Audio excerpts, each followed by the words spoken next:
Good morning students. Last video में हमने India के कुछ लोकल गेम्स के बारे में पढ़ा था। आज हम पढ़ेंगे मार्शल आर्ट्स के बारे में। मार्शल आर्ट का मतलब होता है युद्ध कला। The term martial arts means arts concerned with war. Martial art term का मीनिंग क्या है? इसका मीनिंग है ऐसी कला जिसका कंसर्न किससे है? वॉर के साथ, यानी युद्ध कला जो वॉर से एसोसिएटेड है। It is a fighting sport which is meant for self-defense, showing fighting skills and fitness. ये एक ऐसा फाइटिंग स्पोर्ट है। फाइटिंग स्पोर्ट क्यों बोला जाता है? क्योंकि इसमें लड़ाई की जाती है। It is a fighting sport, ये एक ऐसा फाइटिंग स्पोर्ट है which is meant for self defense, जिसका उद्देश्य क्या होता है? सेल्फ डिफेंस करना, मतलब आत्मरक्षा करना, खुद का बचाव करना, सेल्फ डिफेंस करना, खुद की युद्ध कलाओं को दिखाना। शोइंग फाइटिंग स्किल्स, युद्ध करने का हुनर दिखाना, युद्ध करने की योग्यता को दिखाना। एंड फिटनेस, और अपनी फिटनेस को शो करना, इस फाइटिंग स्पोर्ट का उद्देश्य है। People who practise martial arts are referred to as martial artist. जो लोग यानी जो पीपल मार्शल आर्ट प्रैक्टिस करते हैं, जब मार्शल आर्ट्स को सीखते हैं या फिर प्रैक्टिस करते हैं, उन्हें क्या बोला जाता है? मार्शल आर्टिस्ट बोला जाता है। Some popular martial arts are, जो कुछ पॉपुलर प्रसिद्ध मार्शल आर्ट्स हैं वो कौन से हैं? Karate, judo, kung fu, boxing, wrestling and taekwondo. Karate began in India from where it went to China and then Japan.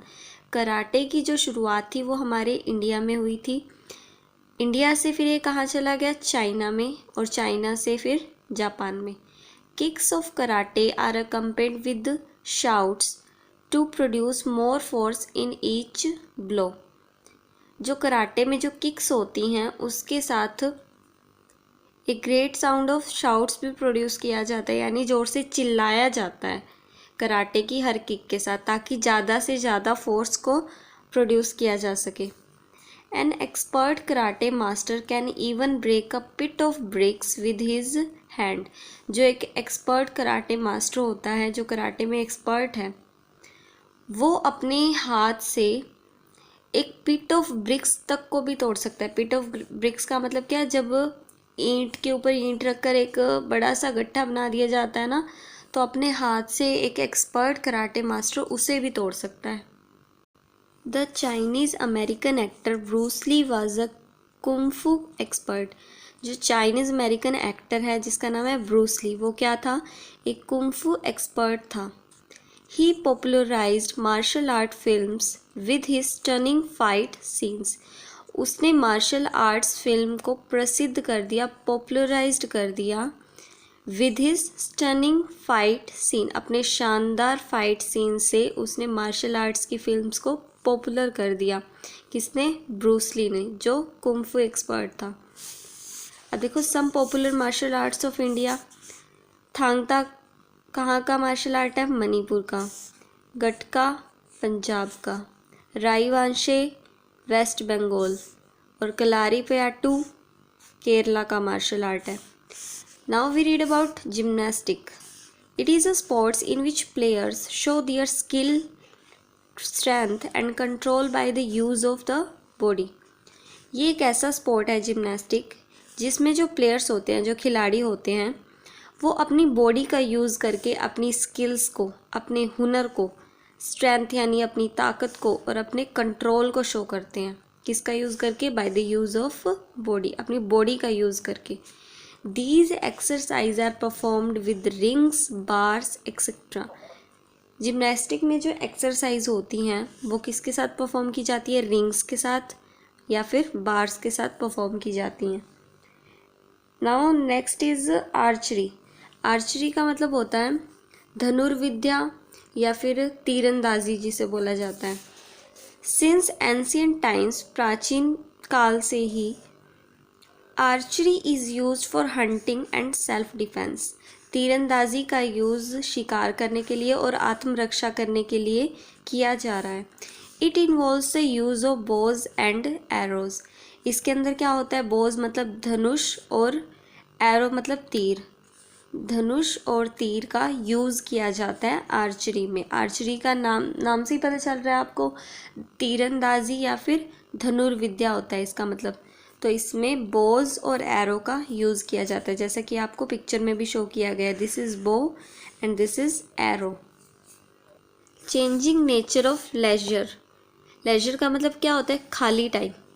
खाली टाइम में किस तरह से हमारा जो टाइम पास करने का तरीका है वो किस तरह से चेंज होता जा रहा है, that is the changing nature of laser.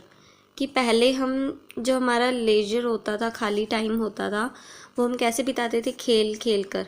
लेकिन आज के टाइम मोबाइल, टीवी ये सब यूज़ करते हैं हम खाली टाइम में। तो यानी कि जो लेजर का नेचर है वो चेंज होता जा रहा है with the changes in the time. जैसे जैसे समय में बदलाव हो रहा है, there are changing in the nature of game also. उसी के साथ साथ क्या हो रहा है, जो गेम्स हैं उनकी प्रकृति में भी बदलाव होते जा रहे हैं। आजकल तो मोबाइल्स गेम चल चुके हैं। पहले के टाइम मोबाइल गेम तो होते नहीं थे, लोग क्या खेलते थे, गिल्ली डंडा, पिट्ठू या फिर स्टेप्पू, हाइड एंड सीक खेल लेते थे। तो गेम्स के नेचर में भी टाइम के साथ साथ चेंज होता जा रहा है। अर्लियर टीम गेम्स वर प्लेड। पहले के टाइम में टीम गेम खेला जाता था, but now a days more emphasis on individual games. लेकिन आज के टाइम जो ज़्यादा इम्फेसाइज किया जा रहा है वो किस पे किया जा रहा है, इंडिविजुअल गेम्स पे किया जा रहा है, व्यक्तिगत गेमों पर किया जा रहा है जो सिंगल पर्सन के द्वारा ही खेले जाते हैं। Earlier people use to spend their leisure time by playing traditional games.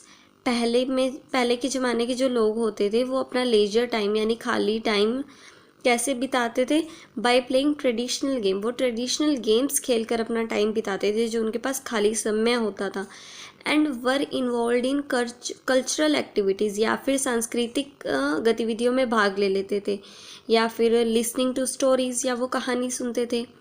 Few common games वर, जो उस टाइम गेम खेले जाते थे पहले के टाइम में लेजर टाइम में, वो क्या था, gilli danda, stapu, hide and seek. Hide and seek का मतलब होता है वो छुपने वाला गेम, एंड 7 टाइल्स जिसे पिट्ठू बोलते हैं। तो ये सब गेम पहले के टाइम खेले जाते थे, बट नाउ अ डेज, लेकिन आजकल these games are hardly seen. ऐसे गेम तो बहुत मुश्किल से देखा जाता है कि शायद अब तो खेलते भी नहीं होंगे। Children prefer to play computer games. लेकिन आजकल जो बच्चे हैं वो क्या प्रेफर करते हैं, कंप्यूटर गेम्स को खेलना एंड वीडियो गेम खेलना। Leisure time is spent watching TV. जो खाली समय होता है या फिर वो टीवी देखकर बिता देते हैं। This improves our mental skill and alertness. इससे हमारी मेंटल स्किल और अलर्टनेस तो इम्प्रूव होती है, no doubt, but physical activities are reduce. इसके कारण हमारी फिज़िकल एक्टिविटीज़ क्या हो जाती हैं, कम हो जाती है, क्योंकि हम अपना मोस्ट ऑफ द टाइम एक ही जगह पर बैठे बैठे वीडियो गेम खेलने में या फिर कंप्यूटर गेम खेलने में बिता देते हैं।